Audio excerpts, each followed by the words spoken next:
So our next step is to start with the CSS part of the age calculator application.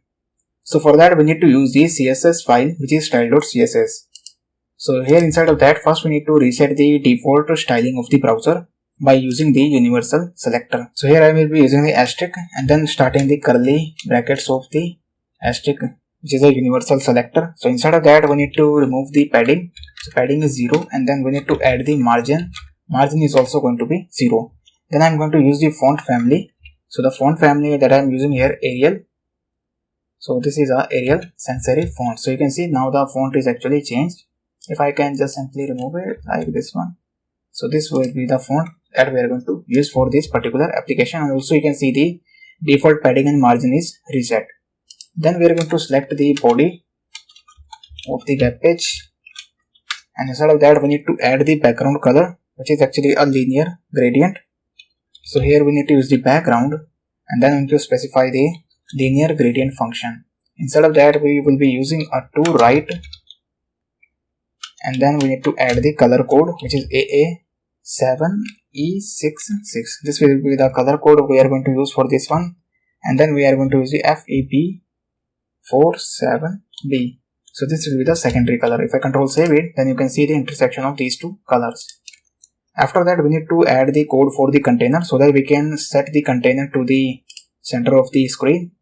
So for that we need to select the container class, and then we need to start its opening and curly brackets, and instead of that we need to add the width.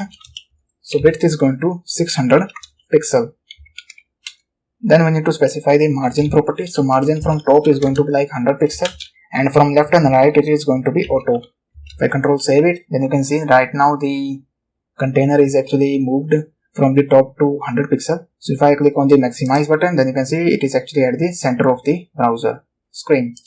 If I come back to the container class, then here we need to add the padding also. So first I am going to add the background color so that we can see the result of the padding. Then here I will be using the F5 and F5. If I save it, then you can see the light gray color. Then we need to add the padding. So padding will be 20 pixel from all sides. If I control save it, then you can see the padding is applied to the container. Then we need to add the border radius for the rounded corner. It is going to 8 pixel. And after that we need to add the last property, which is the box shadow. So box sizing, not, it is actually a box shadow.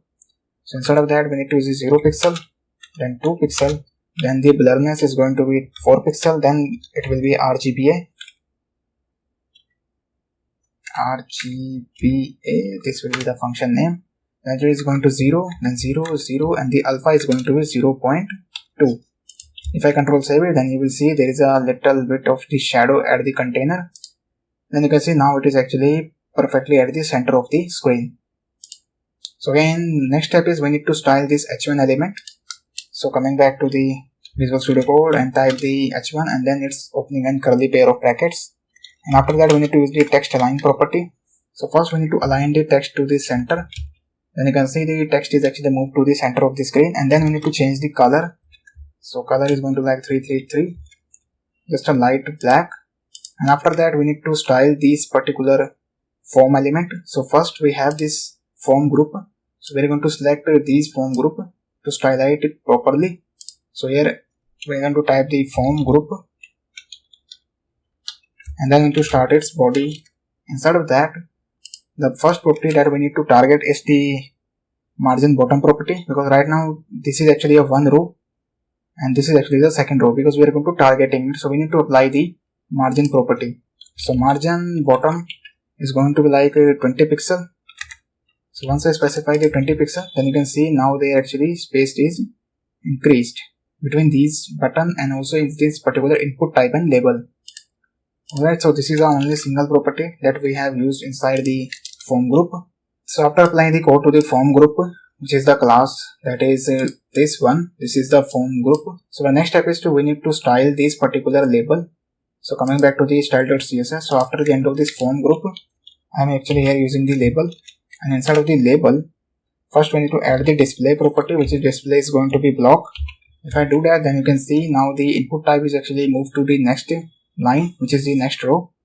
Then after that we need to add the property which is margin bottom property. So margin bottom is going to be like 5 pixel, because right now these two are actually very close to each other, so we need to add some spacing between them.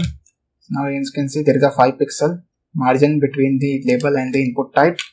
And the next we need to add the color attribute, which is the color property. So here it is going to be 33, which is the same color for the heading. And then we need to add the font weight.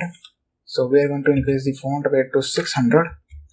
Then you can see now it's appear a little bit more crisp and bolder. After that we need to add the code for this input type. So we need to select the input, and then we need to start the square brackets, and then we need to start its curly brackets. Inside of the square brackets we need to set the type, not nth type, it is going to be type, and then we need to use the equal to sign and set the double quotes. We need to specify the text. So we are actually targeting this particular input which is inside the form group under the label.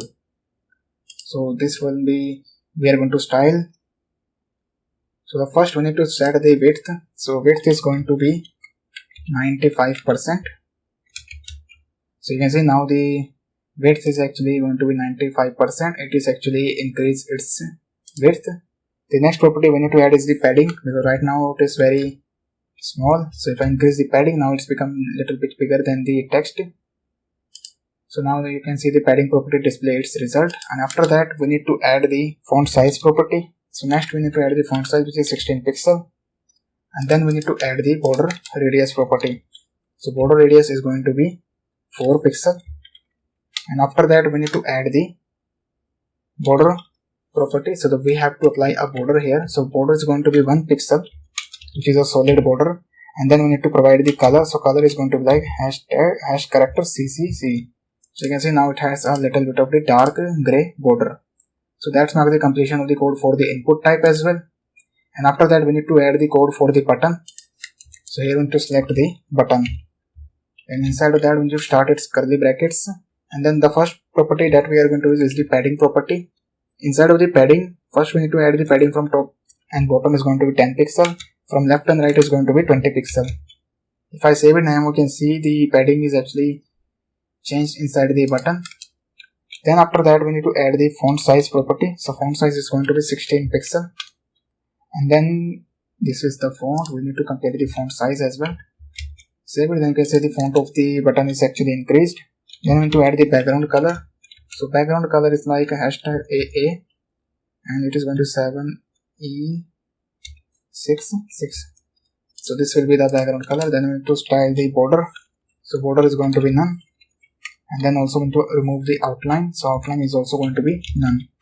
And then we need to add the border radius. So border radius is going to be 4 pixel. And then we need to change the color.